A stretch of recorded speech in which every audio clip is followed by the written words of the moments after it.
Love it when there's standing room only. There are a couple other seats. You can be that person. There's a couple here and here and here, if you guys in the back. Especially my class that's here, because I know you're going to stay the entire time, so you might as well sit down, right? Okay, I want to welcome you to IST's third annual IdeaMaker Challenge. This is a competition that is designed to bring together undergraduates from different colleges to envision an idea and a potential solution to it. It is meant to be often their first foray into entrepreneurship. We had 17 teams apply from 10 different colleges, including the US, which is great, first time this year. Tonight we have 5 teams presenting their ideas. All of them participated in a semi-final rocket pitch, which was 3 slides in 3 minutes. If you've ever done that, it's very hard to do. Then we paired them up with mentors in and around the United States, entrepreneurs, venture capitalists, people that were known in the industry, and they worked with them for 3 or 4 weeks on their pitches. And then they're here tonight. I think it's notable that 3 of the 5 teams are all freshmen. Okay, which is pretty unusual. Last year it was mostly seniors, so I like it that we have a young teams because we get to work with. So 3 out of the 5. Okay, they will have 5 minutes to present their pitch, and then we will have Q&A from our judges. So speaking of judges, we have 2 judges tonight. We have Don Hiley, who is on the Hiley, right? Not Haley, Hiley, right? Okay. IST Advisory Board. He's also an industry consultant and a huge supporter of entrepreneurship here at Penn State, as well as at Duke, because he's on the board, the entrepreneurship board there. He was Senior VP for Fidelity Investments in North Carolina, also a CIO of Fidelity Investments in Boston, and has worked with IBM in various technology positions. So please let's welcome Don. We also have John Meyer, who is the co-chair and CEO of Arise Virtual Solutions. He's also an IST Advisory Board member. Prior to his current company, he was CEO and president of Axion Corp., an interactive marketing company with over 6,500 employees, so not a small job. And then he was also president of Global Solutions Services for Alcatel, and was a flight commander in the U.S. Air Force. Okay, so please welcome John. While the judges are collaborating after our presentations, we are going to be regaled by our keynote, R.T. Custer, who is here, who is the co-founder and CEO of Vortec Watches. It's an American-made, handcrafted watches. I think it's really great to have R.T. here. I met R.T. When Liz Kissenweather and I were doing an advanced entrepreneurship class when he was a student here at Penn State. He graduated in 2014, went off and had a full-time job, but still has his passion for starting a company. So he's managed to grow his company and was featured on NPR for Boston, up in Boston. And so what he's going to do is share his journey of how he went from a student idea, past concept, to conceptualizing it to growing a business. And I think for the students here, it'll be a great insight into what you might have to look for. And for faculty and administration, it gives us a good insight into what students are dealing with. So I will introduce him later. The other thing is I want to recognize Dave Hall's family who's here tonight, Beth and Christy. We have a special something we're going to do at the end of the competition to recognize Dave's amazing presence in our community and loss. So we'll get to that. Okay, so you guys ready? Are you ready? All right, so without any further ado, Parking Bee is up. Okay, so let's turn all these on for them. Okay, bring their clickers. Okay.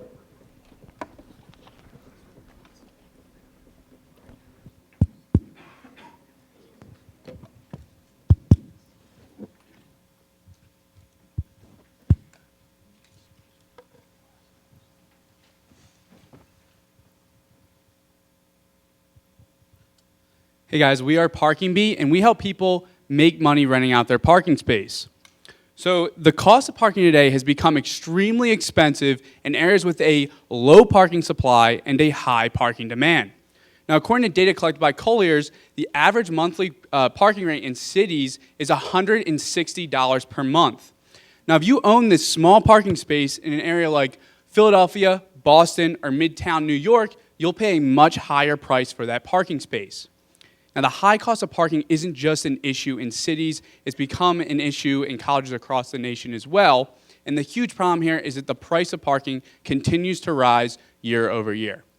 So that's why we created Parking Bee. Parking Bee is an online marketplace where individuals and businesses can make money renting out their parking space. We connect parking spot owners with those that are looking for parking so people can find parking that's more affordable and more convenient. So who is Parking Bee for? Parking Bee is for parking spot owners. These people are paying a ton of money for their parking space, and they want to recoup some of that money when they're not using it. Now, this could be students, this could be businesses, this could be property management companies. So let's take Jess here, for example. Jess is a student at Penn State. She's studying abroad in the spring and currently pays $600 a semester for her parking space. Now, she wants to make some of that back while she's gone, so she lists her spot on Parking Bee for $300. Now, it's also for those that are looking for parking, and that breaks down into short-term parking contracts, which could be an hour, a day, a week, and long-term parking contracts, which could be a month, a semester, a year. Now, Chris is a student at Penn State as well. He's coming back to Penn State in the spring from a co-op with Johnson & Johnson he had in the fall, and he really wants to have his car. He looks it up. It's going to be $600 for the semester to park his car at his apartment complex. But Chris is a smart kid. He's not going to waste $600 on parking, so instead he pulls up Parking Bee, puts in his credentials, and he can see spots listed in the area around him. He sees Jess' spot listed only a block away for $300. He clicks on the spot. He sees an image, a description, and he really likes the spot, so he goes ahead and books it. He now owns that spot for the rest of the spring semester, and Chris is really happy. He just saved a ton of money in parking, and Jess is thrilled because she just recoups some of her money doing pretty much nothing. We wanted to know if this would work at Penn State, so we surveyed over 1,000 students. This is what we learned. 55% of students currently have a car on campus. 45% of these students can legally sublease their parking spot. And 82% of these students said that they would be interested in making some extra money by using our service. But here's the kicker. When we asked these students if they would be willing to let us notify them when we launched, 23% of them voluntarily gave us their email. This means that there's a real need and want for this application. Next, we talked to lot owners. They were thrilled about the idea. They told us that they have a 4% vacancy rate, which means that they lose hundreds of thousands of dollars each year. By utilizing our service, they can recoup some of this lost profit. You might be asking, how do we actually make money from this? Well, there's a couple different ways, but the main of which is a transaction percentage. Every time a transaction is processed by our system, we get between 10 to 25% of that transaction as revenue. So what's the current state of our application and our development?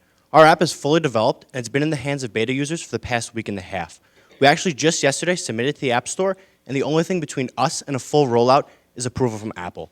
Now our entire technology stack is focused around convenience. Using Parking Bee is as easy as pulling up the app, pressing a button, finding your location, and seeing spots around you. Additionally, an excellent peer-to-peer payment system allows not only single-time transactions, but also recurring transactions for long-term parking. Now with this excellent technology, what's our rollout look like? We're going to initially start right here in State College. We're going to use the summer as a time to grow, build a user base, and we're looking to stage a large launch into a major city such as Philadelphia. In this major city, we'll look at our channels of growth, our metrics, and we'll figure out the best way that we can scale like never before. So who are our competitors? And we have direct and indirect competitors. Our direct competitors, our biggest one is Just Park. They have a high valuation. They're a UK company, not yet in the US. Our biggest competitor in the US is Spot. They've got $1 million in seed funding. And what we do differently than them is we offer a mobile application and a web application that you can use. Now, our indirect competitors, what they do is they partner people looking for parking with parking garages specifically. And what I really want you to pay attention to is the valuation on these companies. These companies all started 5-6 years ago, and they have valuations in the tens of millions of dollars. We believe with the right team, the right strategy, the right execution, we can one day reach those valuations as well. Thank you, everyone, for coming out. We are Parking Bee. We're making parking more affordable and more convenient for everyone. Thanks. Okay, we have time for questions.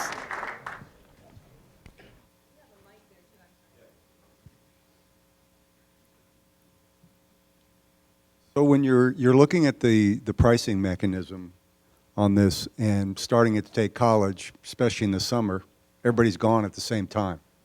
So that means a lot of demand, a lot of supply, not much demand. How do you handle pricing? Yeah, that's actually a great question. I'm really happy you asked that. So during the summer, there's going to be 11,000 students here. There's 3 semesters. There's Maymester, first semester, second semester for summer. 2,000 of those students are freshmen. Freshmen are not allowed to park on campus. So what we're going to try to do, as you said, a lot of people are leaving. 55% of students have cars. We're going to help them lease their parking spots out when they're gone. And our primary target user for summer is going to be those freshmen. Okay, great pitch, and thank you for Thanks. making it less than 5 minutes. I think a couple positive comments. Your survey work, I think, is good. I think you have to ultimately expand it to beyond students and get into the real world and see what the reaction is there. That's one point.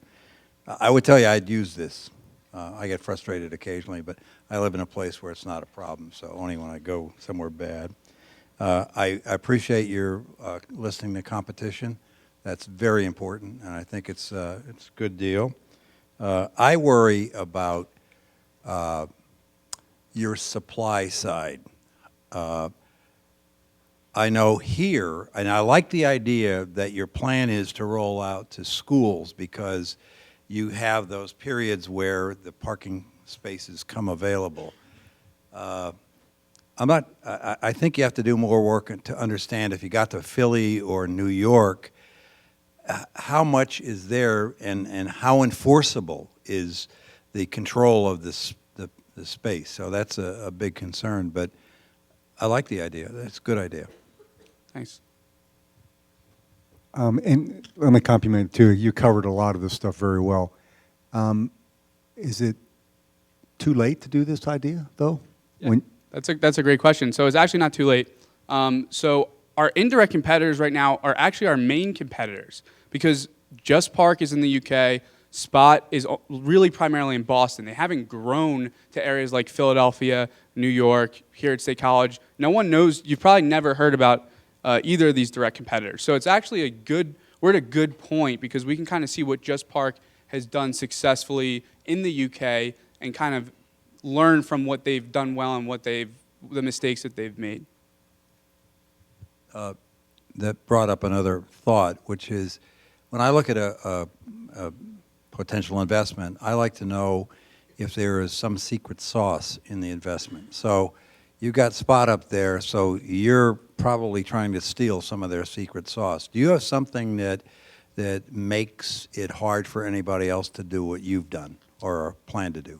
That's a great question as well. So part of our strategy, and we're going to learn a lot over the summer, part of our strategy, though, is we want to try to partner with apartment complexes. So if you guys know who Grubhub is, and I'm sure you all know who OrderUp is, Grubhub is a much bigger company than OrderUp. Now, the reason OrderUp is what everyone uses here is because they have contracts with restaurants. So we want to try to create contracts with apartment complexes and offer some type of deal where we do either a very small transaction fee or no transaction fee at all, and we take care of all their leasing. So now people are on Parking Bee starting day one. So if we can do that and get those contracts, and it's going to be a learning curve over the summer to figure out how that works, but that will be our secret sauce to get those customers and keep them, and that'll kind of keep other competitors out because we'll have those contracts.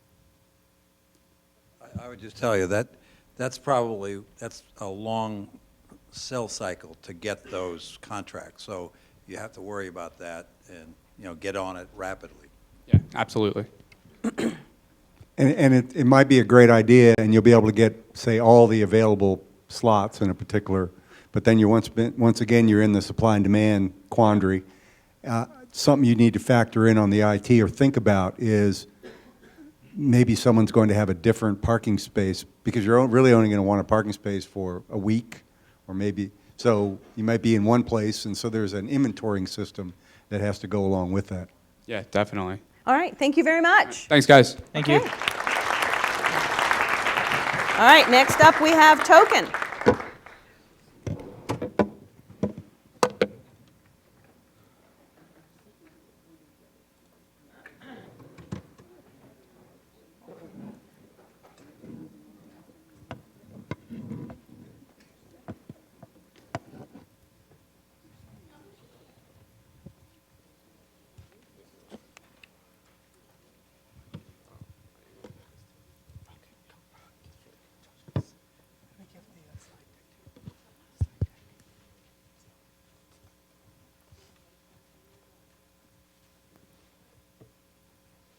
You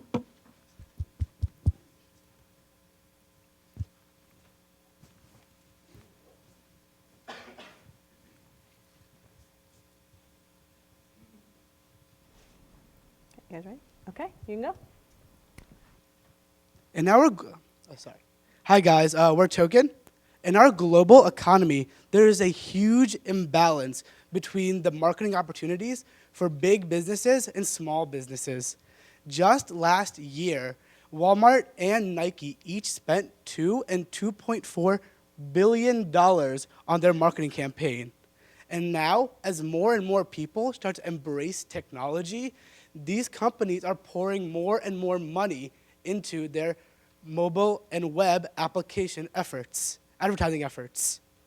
So they have more resources that they can use to build their brands, to sell their products, and really just make more money. So as a result, the smaller companies are lost because they are stuck in a cycle of failing marketing techniques because they don't have the millions of likes, they don't have the thousands of users, and they don't have the amazing mail techniques. In order to help small businesses, we're starting in State College. We went out into the local area and interviewed managers of several small businesses and found that 75% would like a digital service to help communicate with their customers. There are 600 small businesses here in State College, and we hope to expand outwards to the 28 million small businesses in the United States. With a need and a market, our solution is to bring the big businesses' web marketing to the small businesses. In our solution right here, we have a vendor and a customer-based application. On the vendor side, vendors can create advertisements and send them directly out to all their customers. By doing this, they have built a direct connection with their customer, and now the customer is able to essentially go on their app and get these deals as they walk into the store. Even if the customer is not on the app, they can just sit at home and check out the deals and prepare themselves for their next shopping trip. With our app, we are saving customers a lot of money while giving vendors the opportunity to capture a market space they have not before. Currently, the way they're going about this is with paper marketing. So we went out and asked students what they did in the hub when they got a marketing pamphlet. 95% of students said that they would throw out the pamphlet, or in other cases, they just wouldn't take one. So when we asked them if they'd like those same advertisements on their mobile devices, 71% of students said that they would. Therefore, by using IT, we are able to completely eliminate paper marketing. And as a result, students and vendors are able to get the best solutions to their problems because now everything's on the cloud and on the internet, giving vendors and customers the best place for their savings and the best place for the vendors' profits. In order to help these companies grow, we're going to divide a large portion of our revenues to sustain our company and reinvest in our company to prepare for short-term and long-term assets and renovating our application to help better these companies. Now, our business model is relatively simple. It's a $20 monthly fee, so they can have 10 controllable, customizable push advertisements and an annual $250 service fee, so we can help support their infrastructure. So our market outlook is that we start in the first month in State College, get into a bunch of companies, and then with a bullish market, we're looking at getting a minimum of 100 companies in the getting a minimum of 100 retailers before the end of the year, and then 3 or 4 months after that, we're looking to start going to the Big Ten colleges, the East Coast colleges, and then with a strong function like that, with a market share and brand equity, and hopefully a networking effect, we're looking to, in our second year, to go to other sectors like consumer discretionary and consumer staples, and go to pursue large market shares in other cities. And our competitive landscape is far and sparse. Our competitive landscape is far and sparse, and there's really no direct competitors. Our indirect competitors is Groupon and Facebook, which don't really specify for small businesses. Now, our solution, Token, directly connects the small businesses to the consumer, and we give them the degree of freedom that they need and the cost effectiveness that they can afford to help them advertise their small business. At Token, we are the go-to solution for small businesses that need this web marketing. So thank you everybody for coming out, and we're open for any questions.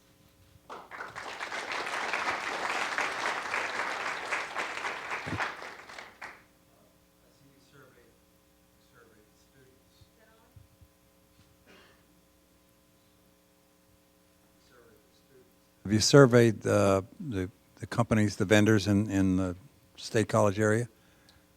Actually, yeah. So we just went downtown and we went to McClanahan's, Family Clothesline, Anthem, and all those stores in the front. We just asked them how they do their current marketing. A lot of them answered by saying that paper marketing was what they do. They have flyers, posters, the original stuff. And some of them actually also have Facebook groups and that kind of things. But if you go on their Facebook groups, they have maybe 1,000 or 2,000 likes, which in a college campus with so many students, it's relatively small. So, yeah, it was a good presentation. Just some questions. One of the issues is with the reason the big guys spend so much money is because they're constantly doing unique things out there to capture the opportunity. How do you guys turn that repeatability into scalability for the number of clients that you're doing to keep it fresh and unique for them? I'm sorry, could you say it one more time? How do you take that the repeatability? Because at the end of the day, you have to do the same thing multiple times for many people to be able to make money out of this. And so how do you move to scalability on this? So in terms of a technical answer to that, we would host all our solutions on a cloud-based computing. So Amazon Web Services is a really good platform for this kind of stuff. They host Apple servers. They host every big company you can think of probably has servers hosted by them. And that allows you to have as much permeability as you want. You can host as much people as you want. And by doing that, we allow for our app to be scalable in the first sense that more and more people can get on it and use it because we have such a good response rate with the servers. And then in the grand scheme of things, if we ever want to make a change or roll something out, we can simply tweak our behind-the-scenes stuff and tailor to the specific business's needs, if that made sense. And, when you listed the competitors, there's a couple other competitors I'd probably put on there also. People like, Weebly. But also I was thinking YP.com, which is trying to capture that local market, and then specifically Google, because Google has a big push on local, and they mail postcards out to people saying, please put your information here. Where's your, I guess, the ability for you to scale where you'll be able to keep your SG&A costs, sales costs low enough to make money for you? Well, see, the difference between us and Google, Facebook, YG, all of them is that the business owner has to physically go out and do all that themselves. Like if you are a business owner and you want to use, say, AdWords, you have to physically go on AdWords and set it up, and then it works out. What we're doing is we are that AdWords. We will do it for you. That's what we're trying to do for the business owner. So instead of them going on, they simply send us an ad they want everyone to have. They'll upload that advertisement and push it, and we'll take care of all that stuff. We'll make sure that their SEO works out because their ad they pushed out. And that's going to be on our end instead of their end, which is kind of where we come in. We're that service. So we have a service and a product cost associated. That was close to my question, which is, you're talking about personalizing every vendor's advertisement. So the one thing that I didn't see in here, and I know it's early times, but that's going to cost you in terms of, if you get 1,000 retail stores, you're going to have 1,000 different appearances. And I think that's I like your simple revenue strategy, but your your expense strategy is not clear yet to me, and I think you really have to work really hard to understand how to make that simple and how to get through that portion of it, because that's a big part of what you're about to take on. Yeah, we actually looked at the cost that would go along with being personalizing with all the businesses, especially because you have to make sure you have a person there to pay that person to be there to talk to the businesses and all that. So for the first few years, we would not be profitable, obviously because of that. But like a lot of companies, Rap Genius, they're not profitable yet, and it's all about establishing your marketing strategy and your revenue strategy. And for us, our business works in scale. So as soon as we have a lot of businesses on board, because we want to start with college campuses and then move to cities. And once we move to cities and our scale is huge, we're able to afford having to pay 1,000 people because that's their job, that's what we're getting money for, and we can slowly start to mess around with that kind of stuff. Actually, the one other thing I Okay, would go add for too it. is you probably need to factor in from the business side, what's the ROI type of value that they get by signing up with you versus the paper? And how do you measure it? Right. All right, thank you very much. Okay. Next, we have StethoNotes, which was a 2-member team, but the other team, they wouldn't let her out of her quiz, so she couldn't come. Clearly. So.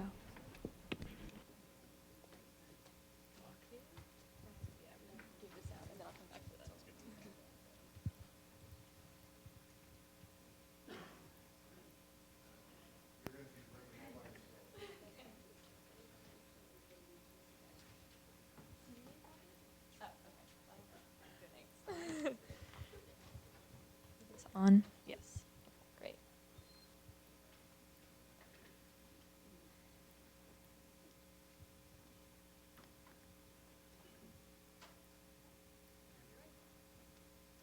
Hi, my name is Lisa Gardner, and I'm here tonight representing StethoNotes. StethoNotes is a software as a service product that can be incorporated into electronic health record systems to help patients and doctors communicate. So first I want to tell you what is an electronic health record system. An electronic health record system, or an EHR, is a computerized system that allows doctors to input patient information and then store it for later use. So EHRs were mostly implemented in the early 2000s in response to the fact that we wanted to decrease the number of doctor mistakes, and we wanted to increase the benefits to patients and have good patient care. In 2009, the HITECH Act was passed, and this set the precedent that doctors had to switch over to electronic health records in the next 10 years. Now, electronic health records have done a lot of great things for the medical industry. They've reduced the number of errors that medical doctors or providers will make, but one of the gaps that we found was in the doctor's workflow. So a doctor likes to take notes when the patient is in the room, but they also want to be able to interact with them. And the newest technologies have been very cumbersome for doctors to get a hold on. And so what happens is a doctor goes in there and they spend the majority of the time talking to the computer, facing the computer and putting the information in the computer instead of talking to the patient. And we think that patient-doctor relationships are very, very important because they help doctors identify what the patient needs. So I have a personal connection to this. My mom decided to become a doctor when she was 26 years old in 1986 because she wanted to help people. But it was about more than helping people. It was about making sure that she could form relationships with her patients, that she could celebrate with them when they overcame their medical obstacles and support them through the tough times. A lot of doctors feel that they are not able to do that anymore, and so we wanted to create a software that we could implement into existing electronic health record systems that would help doctors and patients be able to communicate more effectively and help doctors spend less time on their computers. So this is a very competitive marketplace for the electronic health records companies. There are about 10 companies that are competing for the majority of the market, and to a large extent, they don't have much to differentiate themselves. We are deciding to focus on eClinicalWorks because that is the software that my mom uses and I have the most familiarity with, and it's also one that we identified as being important. So we would like to specifically connect with their Director of Business Relations as to why our solution would help them. How it works. So I'm telling you that there's a note-taking app, but I haven't really told you much about it. So how does it make it faster? Well, what our system does is it incorporates medical abbreviations, which doctors and providers learn when they go through medical school. So instead of typing shortness of breath, they might type SOB, and our system would translate that. So you can see below what our system would do. It would take the input that the doctor put in and translate it over, saving them valuable time. We would implement our system into the existing systems, so we are not a standalone app, and that's an important distinction. So we feel that these electronic health record companies need our software to differentiate themselves because there's a huge market potential. 44% of doctors still do not have electronic health record systems. That's a lot of doctors. And so they're going to be looking to see how they want to implement their systems. They're going to be talking to other doctors and trying to find the best one for them. If this system is incorporated, it will really help pull in doctors who want to be able to connect with their patients and help them succeed. So we have two business models, a licensing subscription model and an enterprise licensing model that our company could choose from. And to highlight our comparative advantage, these are some other apps that are not incorporated into electronic health record systems. And they allow doctors to take notes, but they don't offer any of the services that we do. One of the most important differentiating factors for us is that we'll maintain the medical abbreviations library. So if you're going from an oncologist to a cardiologist, you might need new inputs, you might need new medical abbreviations. We would do all of that for them. If you're going into a new hospital, they might use different shorthand than other hospitals, and we would do all of that information for them. And so we believe that we can be an asset to electronic health records companies and have better patient and doctor outcomes. Thank you.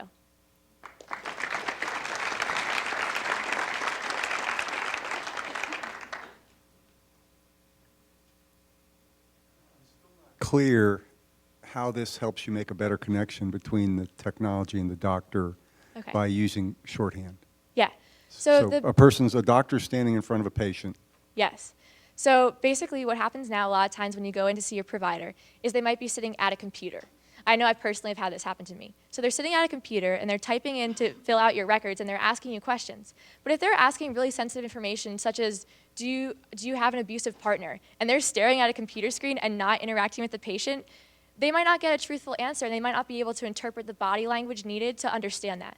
So our goal is to make it so they spend less time on the computer because they're able to type quickly, and then they can spend more time interacting face-to-face with the patient. Okay. One of the competitors in this is Nuance, where they combined with dictaphone. Yes. And somebody reads into dictaphone, and then it goes to a translation service. Yes. And does that. Why is this better than that? Okay. So one of the big things with dictaphones is that when a doctor is talking with a patient, they might not want to record the entire conversation. I know that my mom talks about times where she has someone come in and then she told them to go and make lifestyle changes, go exercise more, eat better food, whatever, and they haven't made those changes. She would want to record that, but she might not want to say, wow, I'm really annoyed. I told this person last time that they should have changed their lifestyle and they didn't. And I also think that there are a lot more legal issues with recording someone's voice and having that documented somewhere, because you'd be recording the patient and the doctor, presumably, if you had it in the office at the time. And obviously, we don't want to have those legal issues as well. Okay. I think this is a pretty fertile area. Actually, my doctor uses eClinical. Yes. And I like the idea. I guess you're building this database of abbreviations. Is that your secret sauce, your value add? Yeah, I would say that it's that, but not just that, because those abbreviations already exist and they're public domain. Mm-hmm. And anyone really could make a program that would translate TTYL to talk to you later. Anyone could do that. I'm an intro comp sci, I could do that. But the differentiation is that we offer the services and the long-term maintenance, and that we would be maintaining this library, adapting it as needed, so that the electronic health record company wouldn't have to worry about any of that. We would do all of that for them, and that's where our specialty is. When you say integrates with electronic health record systems, yes, you're just talking about the eClinicals, et cetera, not... Yes. I've picked out eClinical as the target, but it could be any of those top 6, Cerner, Epic. We just decided to pick eClinical so that we could target specifically to their company and the specific needs that they might have. And how, from a technology perspective, have you kind of sized what it takes to actually get on those interfaces and build this functionality? Well, a lot of the companies that are up there actually have their own applications already, which is why we decided not to do our own app. So they have the technology there. It's a simple matter of integrating the software, which, as I said, is pretty standard, pretty easy software. So then who are you selling this to? To electronic health record companies. So the eClinicals? And yes. Okay. And I guess probably the last question I have is what would be their barrier to them doing it themselves? They're already in the business and money's coming in. What uniqueness do you bring that prevents them from doing it? The maintenance of the library, the adaptability to different hospitals or different cardiology or oncology, different medical needs. So that would be our special sauce, is our ability to maintain it for them so they don't have to worry about it at all, and we will do all the maintenance on the software. Thank you. Thank you. Thank you very much. Next, we have Cipher.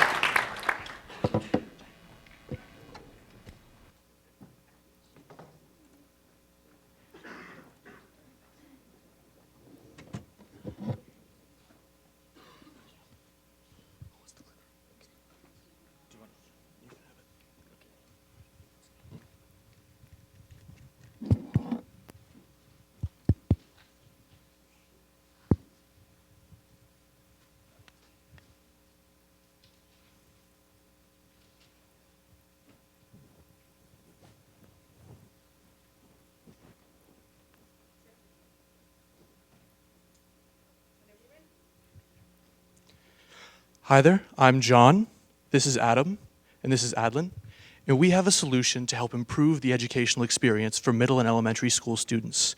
For more on the problem that we see, here's Adam. So really, we're focusing on 8th graders, and we want... So STEM subjects can be dense, and as we know, during 7th and 8th grade, we're transitioning into these subjects and really focusing on them, and they can be dense. So we're really trying to focus on how we can remediate that. So we need to make this accessible to middle school students. In combination with that, we're looking at school institutions and mainly textbook publishers. Here is a quote from Dr. Conrad Tucker, an engineering design professor, that says, I think it is very relevant because oftentimes there is a disconnect between theoretical aspects of what is taught and what the population understands, kind of proving our point that there is a problem. So we came up with a solution, which is elmcomics.com. It is a web-based ecosystem for middle school students to learn about STEM areas using webcomics. So there will be comic artists,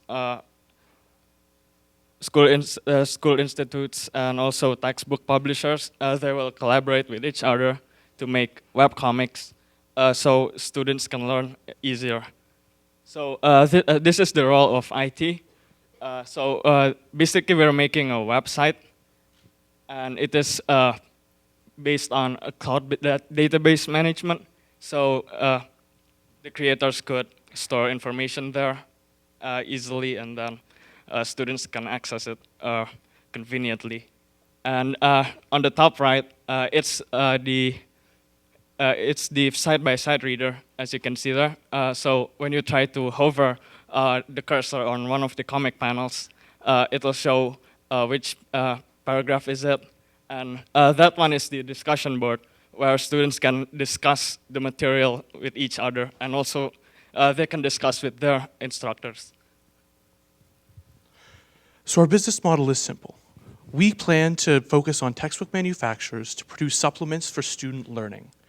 Right now, students have access to other things such as YouTube or maybe online websites, but the role of video is somewhat limited in that you have to wait for the teacher to keep talking, so the student might want to fast forward, or they might want the teacher to slow down, so they have to pause the video.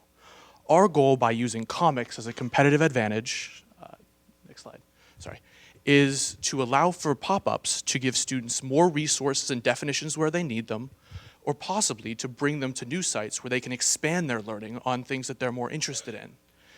We don't really see many direct competitors, but we see things such as YouTube or the textbooks as indirect competitors. We think that our secret sauce, so to speak, is that we're not aiming to compete with the textbooks, but to actually partner with them to improve upon the very dense, very knowledge-driven things that they have with very graphically driven and more easy to digest supplementary material. We believe that this solution will help students digest the very difficult and sometimes very dense STEM materials. Thank you. I lost all these. Have you talked to any textbook publishers? That is the one group to whom we haven't yet spoken. We've talked with students who believe that graphics will help them learn some materials better. We've also spoken, as we said in our presentation, we've spoken with some Penn State professors who think that it will help them. We're yet to reach out with any textbook manufacturers and see what their thoughts on the matter are. And you're relying on them to be the content providers, in essence. At this point, we see the textbooks as more of a means of distribution. We would want to pair artists with textbook manufacturers to help them create this content, and then we would serve as sort of the matching service between the two. And I didn't quite get your business plan. I mean, you skipped over that pretty rapidly, but how do you make money? Yeah, let's head back to the slide. So, first, our environment proposes that we're trying to connect textbook companies to individual artists. In that, textbook companies will sign a contract with a comic artist, and we get part of that signing contract. In addition to that, there's a yearly fee for the schools to use our product. So with those two, we have a source of income. So what's the value added that you bring, or what's the barrier of entry for the textbook companies not going to the comic artist directly? So right now, textbooks are very dense, and many students have trouble sometimes processing the things that are in them. We want to take that and help it turn it into more digestible bits, and then using the power of the web, bring a more interactive interface to them. I understand that part. I'm trying to figure out why does a textbook company or a comic artist want to work with you guys? What value add do you bring to this? So it's not so much that we're providing that connection. That's definitely a part of our business, but really where we shine is that this is all in one place. We're providing the environment for which to learn. So if we could go back to that slide where we have the editor, yeah, that one. This is really where our business shines. You can see the highlighted text along with the highlighted comic, so it's step by step with the student. Additionally, textbook services have been using things such as online question-answer systems to test students' knowledge to help their textbooks for quite a while now. Everyone here at Penn State knows of Math Excel or some of those other services that they use, Mastering Physics maybe. They are willing to put in money to those systems because they help gauge students' learning, and they help supplement their products to make their textbooks more effective. By using our service, we're adding to that by making the knowledge in their textbooks more easily digestible to some students who are having problems. What does your name mean? Why did you name it Cypher? Oh, Cypher is just our team name. The Cypher means zero in Arabic, so it symbolizes zero, which is nothing, but actually. That's scary. It was a running joke as we would have zero problems with this project. Yeah, right. It symbolizes idea generation, so we're just making ideas. Zero is also an interesting concept because in the Roman alphabet, there wasn't actually a term for zero in Latin. So when Arabic was first brought into Europe to teach mathematics, it was actually a very revolutionary concept. All right. There you go. There's your lesson. Everybody is right. A lot of STEM there. Glad you came tonight. Now you know. All right. Thank you very much. Thank you.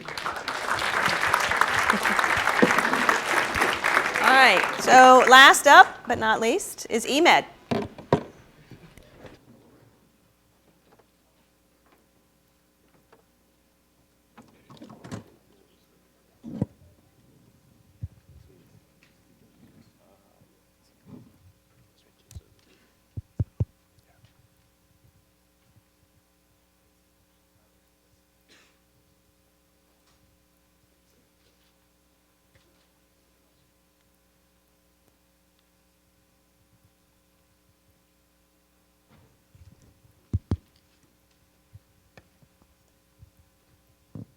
Good evening, everyone. My name is Prashant, and with me is Josh and Nat, and we are eMed, a healthcare management platform that eliminates the need for paper-based medical records. We are tackling the inefficiencies found in healthcare policies throughout developing nations, specifically Nepal. Patients here struggle with two major concerns. First, paper records remain the de facto method to store patient data, an incredibly inefficient process that is prone to damage and prone to loss. Just last year, the Nepal earthquake destroyed thousands and thousands of medical records, exemplifying how inefficient the process is. Second, patients struggle to create appointments with doctors due to an inefficient system in place. Imagine a man with a fractured elbow who's looking to receive treatment at his local clinic. Local clinics would assess his vitals, but then refer him to a hospital, most likely in the capital of Kathmandu. The hospital physician would further assess his vitals, but then they would refer him to yet another location for surgical treatment. Every step along the way would require the man to bring along with him his paper medical record and update it accordingly. The Constitution in Nepal states that everybody has the right to basic health care for free, and the government is looking for a viable way to execute these policies. This is why we see Nepal as an ideal market for our platform.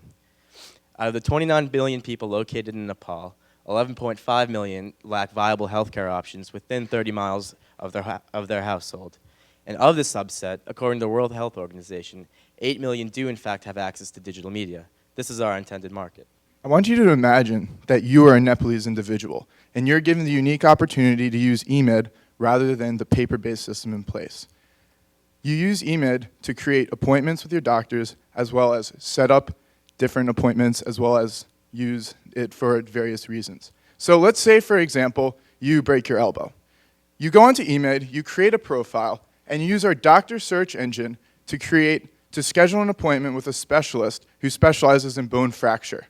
You go to that appointment, and you get the treatment that you need. Your doctor uses eMed to set up your next surgery appointment, as well as log all of your electronic medical record information into our system. At the next surgery appointment, you receive it, as well as the next practitioner will log the new medical information into our system. This eliminates the reliance on you, the individual, to supply your information to receive your treatment. Now, let's talk a little bit about the functionality of this product. So eMed aims to link the individual with a doctor by using cloud-based technology. This information is then linked to our server, which is backed up and will prevent loss in general. The doctor uses eMed to create your electronic medical information and store it securely within our server. Now, we plan to use open source technology because of the limited capabilities that currently exist in Nepal. And furthermore, we understand these limited capabilities, and the customer needs that you see behind me will be the focus points to when we actually design and prototype this application. We are striving to be a nonprofit organization. We plan to accommodate for this cost by licensing our software to administrators in government and hospitals. By licensing our software in government and hospitals on a yearly basis at a flat rate per year, we will do it by the number of physicians per hospital. Hospitals are going to grasp this technology as it will be able to eliminate expensive retesting, and it will be able to bring in more business. Just last year, Possible Health, a company attempting to digitize the paper records in Nepal, was awarded $515,000 from the Nepalese government. This shows that there is validation through our primary method. However, to ensure sustainability, we looked at a secondary method, software as a service. SaaS will ensure that our product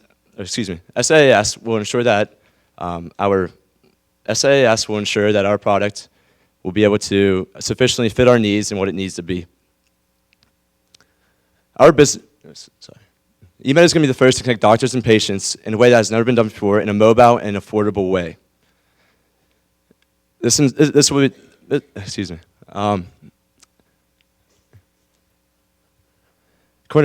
issue at hand is our competitors have not found a mobile and affordable way to connect our individuals and our patients.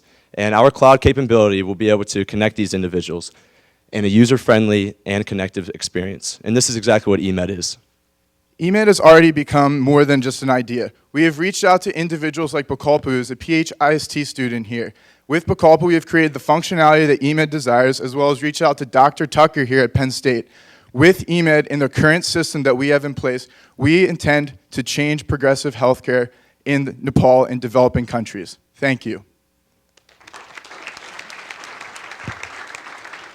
And I encourage you all at this moment to look at our current prototype by typing in the URL to your smartphone. Our alpha prototype has just launched.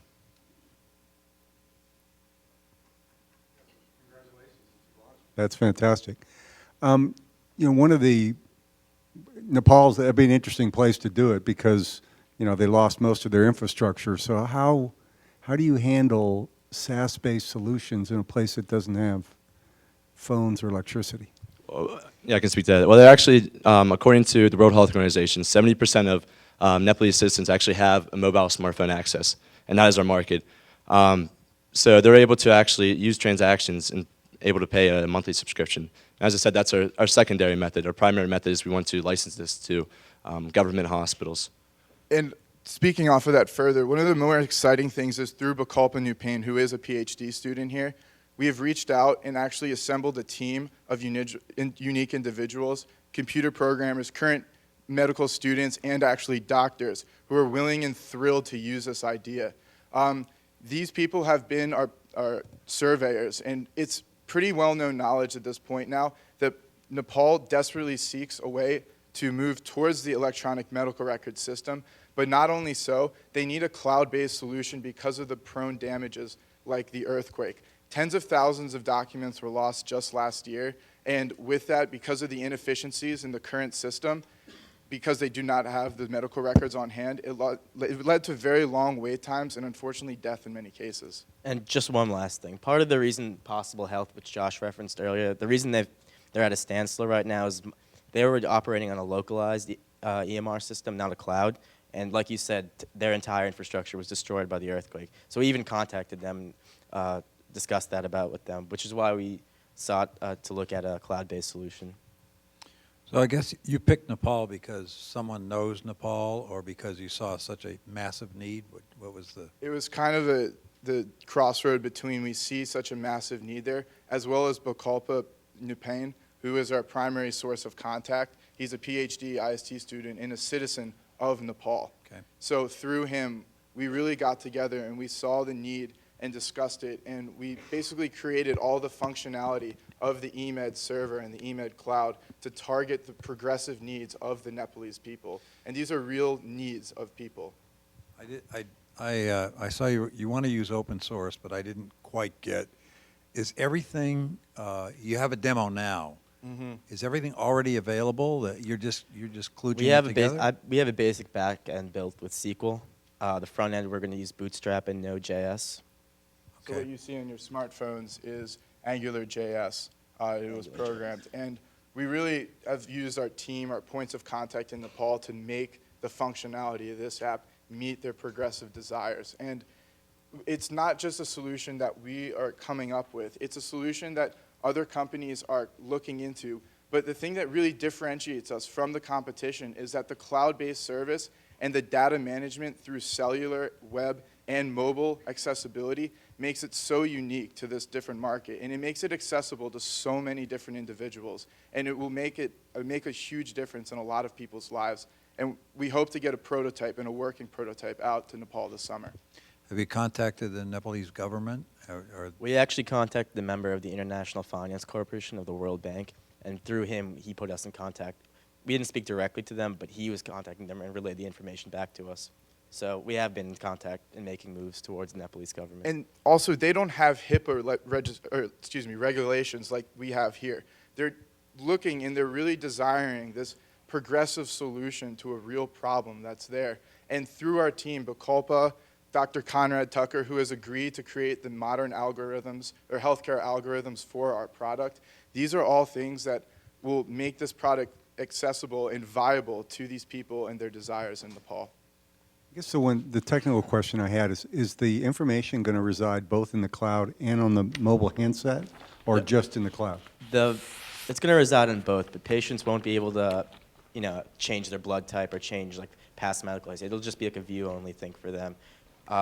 We were going to have that would be our responsibility to manage and secure all that information. That's great.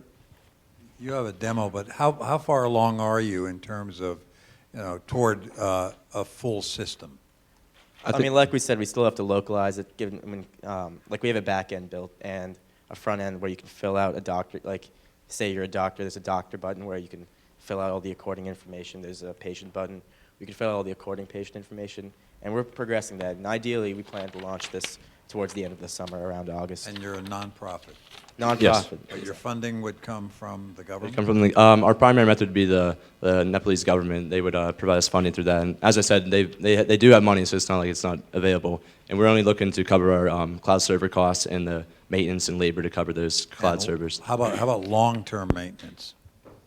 Have you thought, I mean, Long-term maintenance, we would probably scale up and develop different servers in Nepal. If a case like an earthquake happened again, the information would always be safe because we upload it. And what Possible did is they used a local EMR server. And because of that, it was destroyed by the earthquake. But what we're leveraging and we're proposing is a real solution to that. If you use cloud-based technology, then no matter where it goes down, you have that information still on some server. And you can implement it no matter where through teams, like the team that we are currently building in Nepal.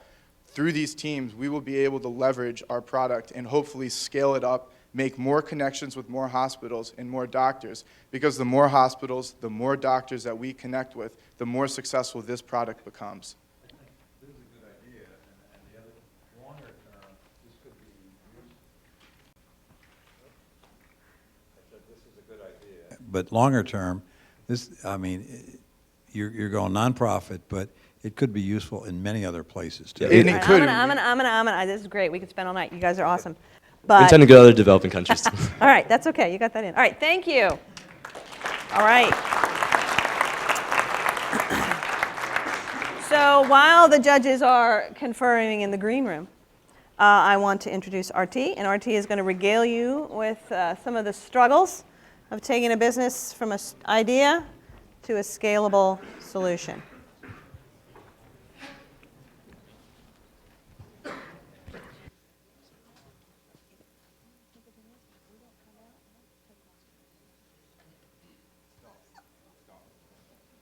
Good evening.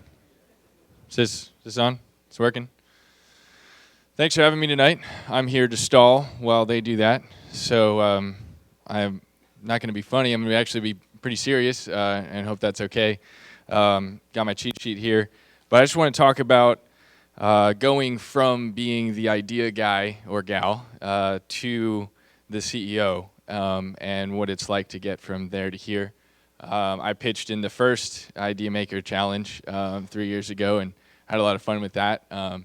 But you know, the world has stories just so you know what to expect if you're going to be an entrepreneur, and hopefully you can plan for it a little bit. So my idea, I'm the CEO of Vortic Watch Company, and my idea was making the only 100% American-made wristwatch and creating it in a way that was really cool, bespoke, custom-built, one at a time just for you. Very difficult idea to build, and we wanted to use 3D printed steels and titaniums to make this watch. Cool idea, but it took us a while to get to where we are now. I just want to share that story, and a lot of people ask me what I do, I guess what my role is for Vortic. And my role, in its basic sense, is keeping the lights on. And I like to describe that as it's your job as the CEO, as the idea guy, as the first one to do whatever it takes, whatever you need to do in order to make sure that the business keeps going and keeps operating every single day. And so you have that huge responsibility, and the largest of your responsibilities is other people. You can't run a business by yourself. You can try, but it's not going to grow very quickly. You need other people that are better than you at certain other things to help grow. And I just want to share with you some of the stories from my team. But the biggest thing that I learned about other people is when you hire someone, you're not just, I guess, out loud, you're saying, hi, welcome to the company. You shake their hand, you look them in the eye, and you give them a job. But in your mind, you're saying, shit, I have to pay this person every 2 weeks for the foreseeable future, possibly forever. And that's your responsibility to make sure to keep the lights on for them, because they have to get paid or else they're going to stop working for you. So first person that I decided to work with was Tyler, my business partner. So Tyler came out to visit me in Colorado. He was working a crappy job in Philadelphia and was trying to find a way to come out and live with me, or at least live out there. And we had this idea, actually in school, to create a watch company. I said, well, why don't you move out to Colorado, live in my basement, we'll put the idea on Kickstarter and see what happens. And he did that, which was kind of crazy. Quit his job, came out, and we put the idea on Kickstarter. We asked for $10,000. We raised $10,000 in 12 hours and raised $40,000 in 30 days. And we thought that was awesome. We thought $40,000 is a ton of money, right? I was, 2 months out of college. That was a fortune. It's not a whole lot of money, which we learned after that. But that's what happened. So Tyler came out. He lived with me in my basement, and we built watches in my garage for 6 months. And as soon as we were funded on Kickstarter, we called Andy. Andy was my first employee. Andy came out. We actually flew him out right before the Kickstarter. He's a graphic designer and photographer. He's the one that did all of our photography and filmed our video for the Kickstarter. Video, if you watch it, it's actually filmed in my garage, which is a really interesting backdrop that we faked completely. But Andy was really good at his job. He's the reason we raised $40,000 in 30 days, because he did a fantastic job. He made us look really good. So we said, well, we have 40 grand. We can hire someone, right?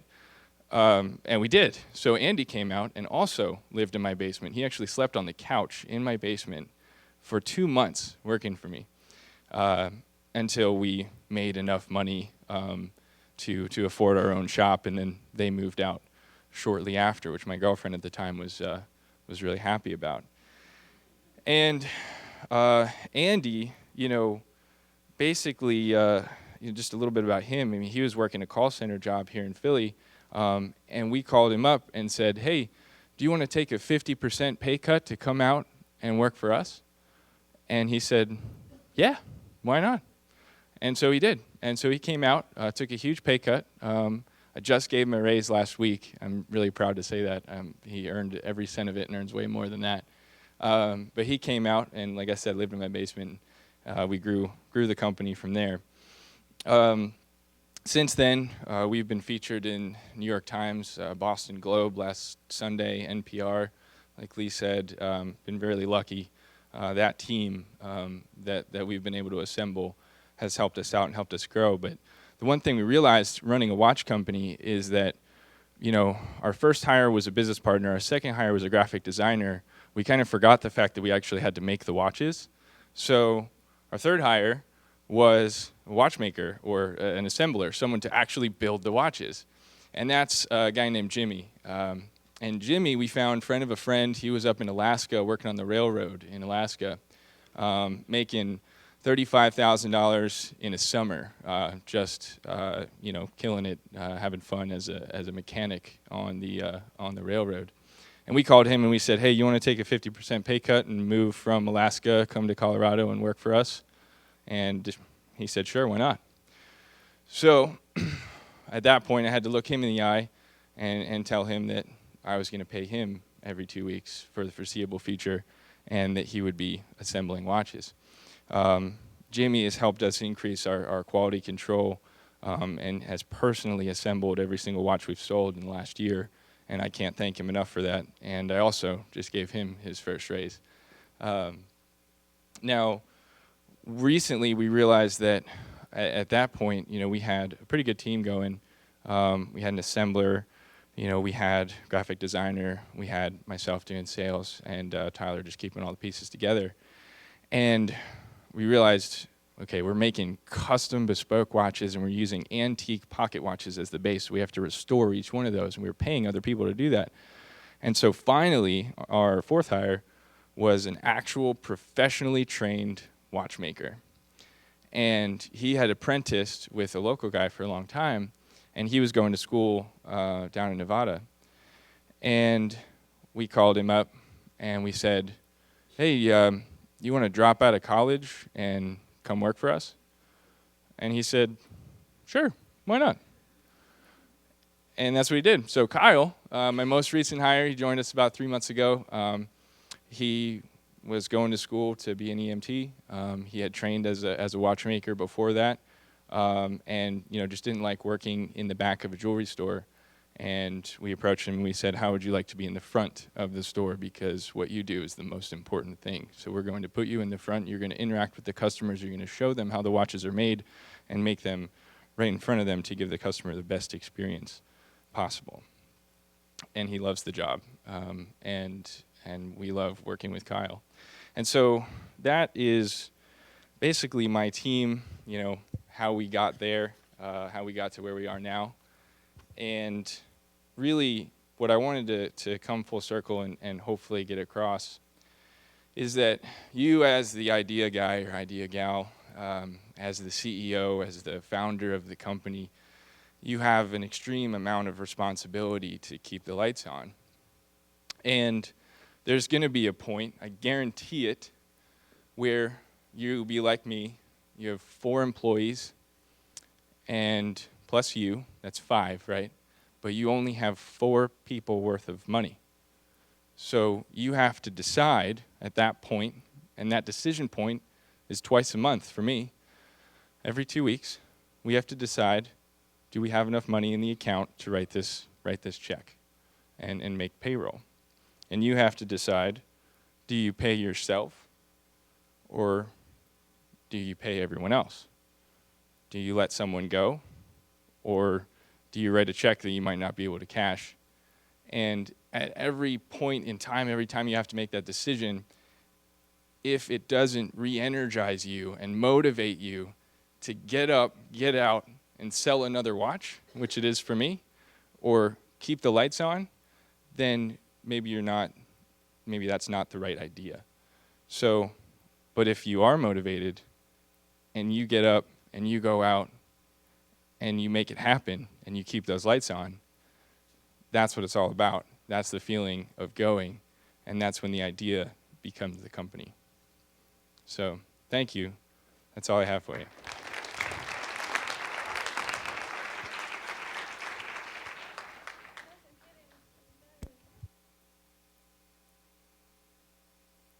QRT, and I'm going to stretch it out. So just know that going in. All right, we got to thank some people. I want to thank Dean Sears. Dean, are you here, Andrew? Yay. And Mary Beth Rawson, who have been huge supporters of entrepreneurship and of me in IST. I want to thank all the Startup Week committee members, Pam, who did most of it, Maureen, who helped with prizes and all that good stuff, the students. We had 5 mentors, Todd Backestow, Doug Brackbill, Chris Fanini, Jeff Goldberg, Dimitri Patassis, and then Gene Reichers. Can we give the judges a hand? Okay. All right. What we're going to do is we're going to turn it over to them for just a little bit. They're going to give just some general feedback because, you know, we are a university and we have to do that educational thing. So I will turn that over to you for a few minutes. Just a few comments. First of all, I thought every presentation was very, very good, and I congratulate you. I mean, it really was. I see a lot of presentations. I mentor at the business school at Duke, and you guys, no wonder, you Nittany Lions, we beat them. Not in basketball, but you know. But anyway, I was very impressed. The problem I have with Duke students is they never get to the market size or anything like that. You guys I know these have been quick studies. You guys have done a great job of at least guessing at what's there. And I think everything you've done, all of you, was very polished and enjoyable. So, John? Similarly, I was really impressed by all the things that you put together. I mean, I have a number of people that bring ideas to me every day. I pay them to do this, and they don't do as good a job as you did right then. So appreciate it. You got a future. I would tell you the hardest part of what you came up with is the idea, because that's the first part of, is it a big enough market? Can you see a way to solve that problem? Is it a value of what you're solving? And then probably equally, you're not going to be able to think it all out, because the world changes on you. And by the time you thought it all out, half of the stuff's going to be wrong. So sometimes you just kind of have to make the call and get in the game and then change it as the world changes. And so, don't take any of these as criticisms to say, you haven't thought about this, you haven't thought about that. Take it as, okay, well, I'll get to that. That isn't the priority. That isn't what I need to do right now, because right now I need to do this, because in some cases, this is getting revenue in the door to pay for somebody's salary, which is ultimately, at the end of the day, why you have a business. It may be your salary, it may be somebody else's, but without revenue coming in, you probably don't have a business. So appreciate you taking all the time and making that happen. I want to also thank and congratulate the mentors and Lee and the dean, particularly for one aspect of all your presentations, and that is, at Duke, 50% of the proposals have to do with booze and bars. You guys were good. I mean, so congratulations, and thanks to all your helpers too. All right, thank you.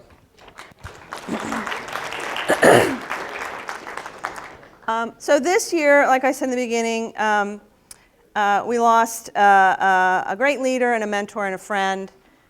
Dave Hall passed away in December, and if you went to his memorial, you saw the amazing amount of people that he touched.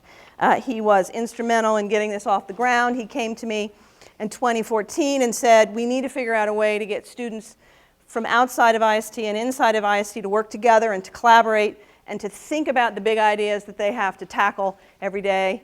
And so with that, this competition was created. So we want to honor Dave's memory tonight with the Dave Hall Team Award. So Beth and Chrissy and Tony, if you guys would come up here. This award, I can get it open. Yeah, got it.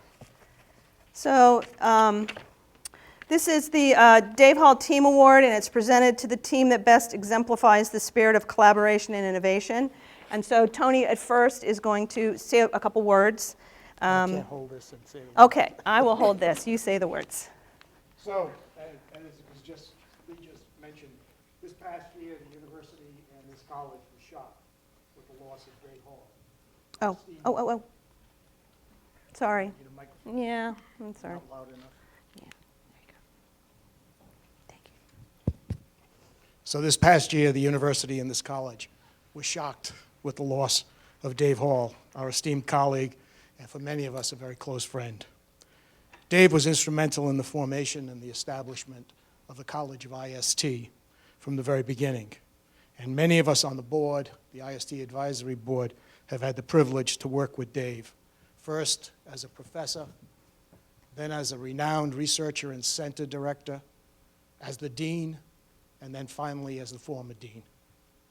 Well, there are many areas where Dave's impact will forever be felt in this university.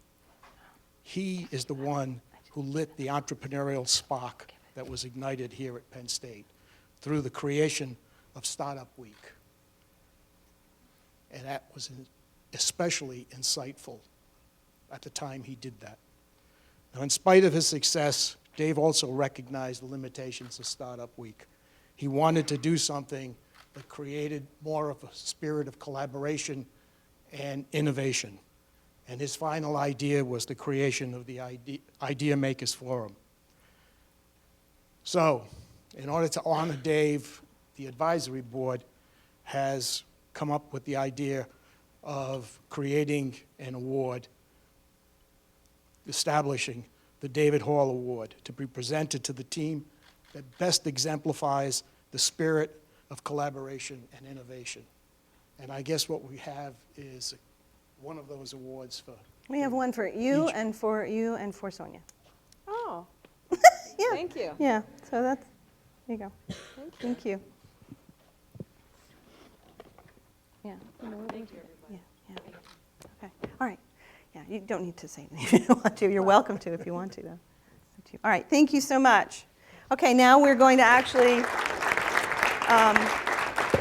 present the award to the team that the people that have been working with all these teams feel has broken down the barriers and really exemplifies this concept of collaboration. So they're a cross-college team, which is required to be in this competition. But they didn't start out with their idea from this competition. They started out because someone on the team had an experience in India where he was having a problem, healthcare problem, and he experienced this very problem. And he said, I need to fix this. And his focus was developing nations. And he sought out a PhD student here in IST, and they got talking about things, and that's where we ended up with Nepal. And then he found his other team members and came in here to this competition. He also recruited a TA, Jessica Menold, right, a PhD student to help work on things. Huh? Oh, you did. Oh, see? There you go. There's the collaboration right there. So Josh got another PhD student in engineering to join the team, and also the faculty member, Conrad Tucker, to join the team. So this is not only cross-college in terms of undergraduate, it's cross-college in terms of graduate student PhDs and faculty members, and it's cross-borders in terms of the countries that they're touching. So come on down. We have Nathan, Prashant, and Josh to receive this award.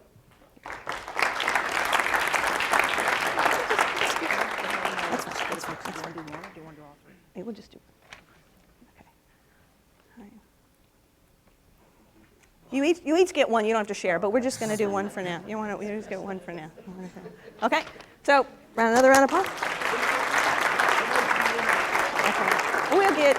We can also get pictures later. Photo op. And if you guys stick around, we'll get pictures afterwards with them too. So, yeah. Okay. Thank you. All right, now we're ready. I won't drag it anymore. So the third place, and there was some haggling going on in the back room, right?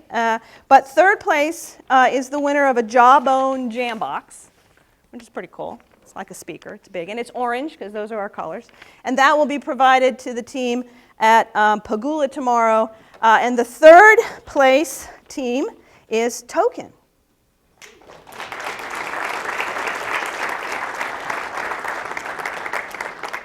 We don't have one.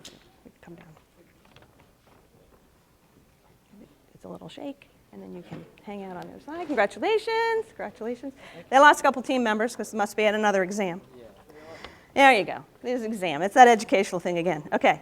Oh. Come back. All right, let's quit. Okay. Second place team is going to win a trip. We're not going to tell them where until tomorrow. But the reason that we're doing trips is because we're trying to connect these young entrepreneurs to other entrepreneurs to help them grow their idea, mentorship, networking, et cetera, et cetera. So the second place winner is EMED.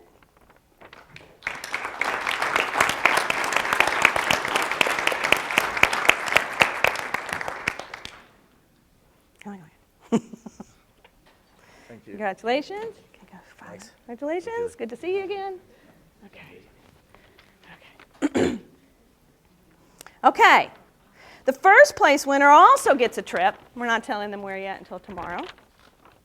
But the first place winner is Parking Bee.